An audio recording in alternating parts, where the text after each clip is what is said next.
जाधव यांच्यापासून आजच्या या सगळ्या बिनविरोध उमेदवारांच्या विजयावरनं आपण ठिय्या आंदोलनाला बसलाय. नक्की आपलं म्हणणं काय आहे, याबद्दल आपला आक्षेप काय आहे?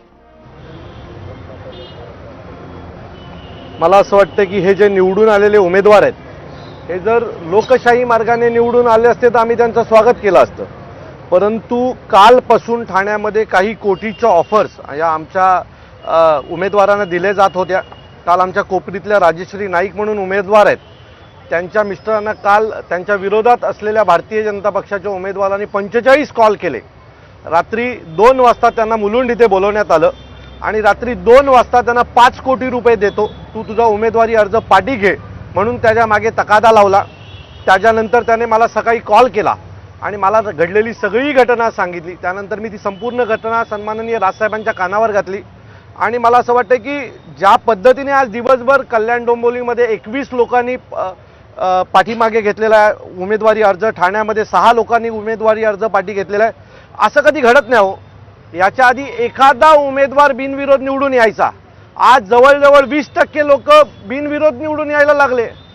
हे अचानक घडत नाही, याच्या मागे खूप मोठं प्लॅनिंग असतं, खूप मोठा पैशाचा पाऊस पडलेला आहे आणि त्यातून हे सर्व उमेदवार निवडून आलेले आहेत. यांच्या पद्धतीचे आरो नेमले. आरोंच्या मदतीने सुरुवातीला या लोकांनी अपक्ष उमेदवारांना उडवलं आणि त्याच्यानंतर उरलेल्या उमेदवारांना पैसे देऊन या लोकांनी फॉर्म पाठी घ्यायला लावले.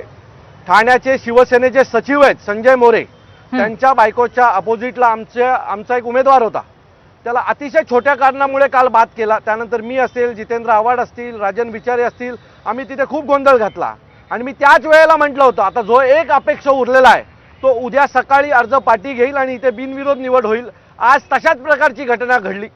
सो याच्यावरनं एक लक्षात येतं की काही कोटींचे उलाढाल काल ठाण्यामध्ये झाले आणि त्यातून या उमेदवारांना बळजबरी अर्ज पाठी घ्यायला लावण्यात आले आणि त्यानंतर हे बिनविरोध इलेक्शन झालेलं आहे. आमची आता मागणी आहे की निवडणूक आयोगाने या सर्व उमेदवारांनी का अर्ज पाठी घेतले याची चौकशी करावी आणि इथे फेअर निवडणूक घ्यावी, ही आमची मागणी. बरोबर आहे अविनाशजी, पण हा आता तुमचं सुरू आहे ते जन आंदोलन सुरू आहे, या पातळीवरती तुम्ही काही लीगल ऍक्शन घेणार आहात का? नक्कीच घेणार. उद्या आम्ही या बाबतीत कोर्टात जाणार आहोत. एका शहरामध्ये 21 लोक अचानक कसे बिनविरोध निवडून येतात याची चौकशी झाली पाहिजे.